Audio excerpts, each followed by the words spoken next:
नमस्कार. प्रादेशिक हवामान केंद्र नागपूरमध्ये आपलं स्वागत आहे. विदर्भासाठी दैनिक हवामान माहिती. सुरुवातीला सिनॉप्टिक माहिती बघू. चार्ट 925 HP विंड मध्ये दाखवल्याप्रमाणे एक चक्रवात तामिळनाडूवर स्थित आहे.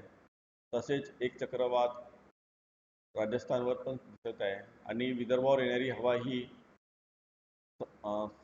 दक्षिणेकडून विदर्भावर येत आहे.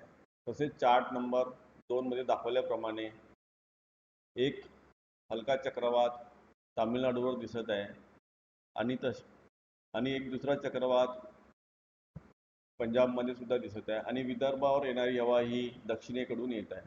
त्यामुळे विदर्भावर हलके फुलके वादळ आणि पावसाची शक्यता आहे. पुढील 3 दिवस हवामानाचा अंदाज.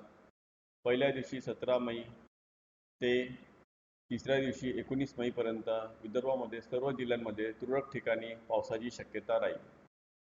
पुढील 3 दिवस हवामानाचा इशारा. पुढील 3 दिवस विदर्भामध्ये सर्व जिल्ह्यांमध्ये वादळी वारे 30 ते 40 किलोमीटर प्रति तास वाहण्याची शक्यता आहे. तसेच विजांच्या कडकडाट पण होण्याची शक्यता आहे. स्थानिक शहर हवामानाचा अंदाज सविस्तरपणे चार्टमध्ये दिलेला आहे. कमाल तापमान. पुढील 24 तासात कमाल तापमानात फारसा बदल होणार नाही. त्यानंतर 2 ते 3 अंश सेल्सिअसनी वाढ होण्याची शक्यता आहे. हवामान माहितीसाठी इंस्टाग्राम, ट्विटर, फेसबुक, यूट्यूबवर हवामान माहिती तुम्ही सविस्तरपणे बघू शकता. धन्यवाद.